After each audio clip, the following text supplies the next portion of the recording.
Hello, today we're going to be doing a lesson on expanding brackets. Expanding brackets is essentially a skill used in algebra and it uses multiplication. I think the easiest way to show you what expanding brackets is to show you how to do a question first and then take any questions that you might have from there. So one of the first questions is 4 on the outside and then y plus 2 in brackets. And the question is asking us to expand the brackets. The first step in expanding the brackets is to see what we're actually multiplying the terms by. And to do that, you always look at the term that is outside the brackets. In this case, it's 4. And this 4, we're essentially going to use this 4 to multiply it by the y and the 2 inside. And how we do that is first, by multiplying 4 by y, and after we've done that, we multiply 4 by 2. After doing that working out, you should be left with the answer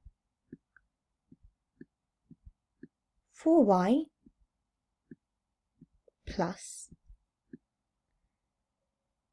8. Do note that the reason why we have a positive 8 here is because in this section we also had a positive 2. So when we did 4 multiplied by 2, we were left with positive 8. Now, the second question we have here is 2 multiplied by 3w minus 5y. This question is slightly different to the first questions because the terms inside the brackets actually have 2 components. And the 2 components are the coefficient, which is essentially the number that comes before the letter. So in this case, in 3w, the coefficient is 3, and in minus 5y, the coefficient is minus 5. However, the steps that we take are essentially the same. So 2 is obviously the number we're going to be multiplying the terms inside in, and the first step is going to be to multiply 2 with 3w, and the second step is going to be to multiply 2 with negative 5y. When we do that now, because we're multiplying by a number, we're essentially just going to be multiplying the coefficients. And what I mean by that is that when we do 2 times 3w, we're essentially doing 2 times 3, which is 6,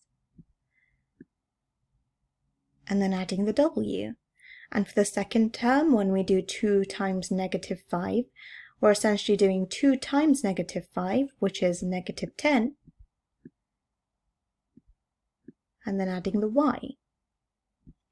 There's a third type of question I'd like to also go through with you. And after we go through this, you're welcome to ask me any questions at the end. The question that we're going to do is y multiplied by 3y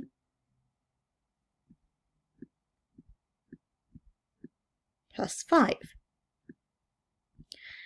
This one's also quite different to the other two, and the reason being is because all this time the term that we were multiplying the inside of the brackets by was a number.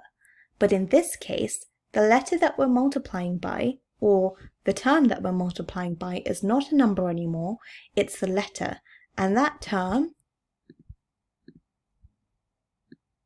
is y. However, the method stays the same in the sense that we will multiply y with all of the terms that are inside the brackets.